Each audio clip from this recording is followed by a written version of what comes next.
Module 9 is on chapters 11 and 12, global strategies for services, brands, and social marketing, and pricing in global markets.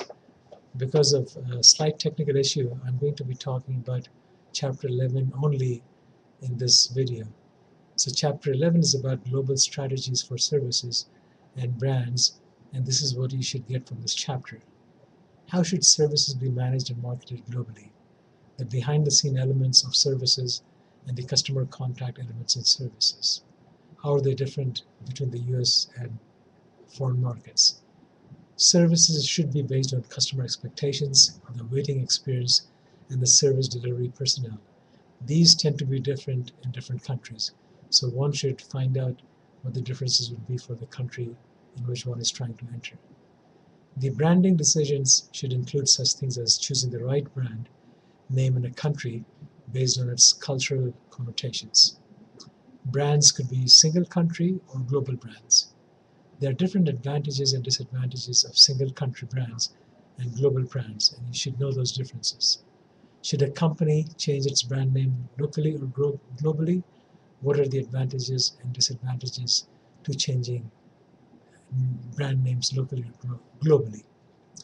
Global brand strategies could be a top-down or bottom-up approach, and different companies have used them differently.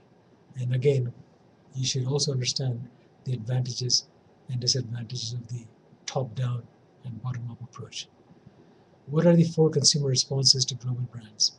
For instance, consumers look at companies as being global citizens, global dreamers, anti-globals, and global agnostics. Consumers have been classified in these 4 categories. Firms can also use a regional branding strategy based on regiocentricity and based on commonalities in the regions in which a company is going to. Firms can use private brands in international markets, brands that are not manufacturers' brands, but maybe retailer brands or some private individual brands.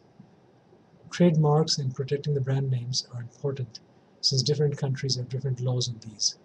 Ownership of trademark in the United States law is based on prior use, while ownership in most of the world is based on registration of the brand name.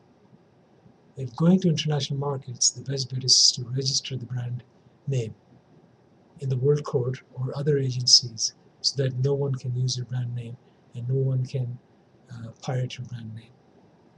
Piracy and counterfeiting are big problems in the global arena, but a company can protect itself from those problems. How can a firm use social marketing in the global marketplace to advance its brand? Social marketing is becoming a big issue in marketing domestically and internationally. This brings us to the end of chapter 10. I'll be talking about chapter 11 in the next video.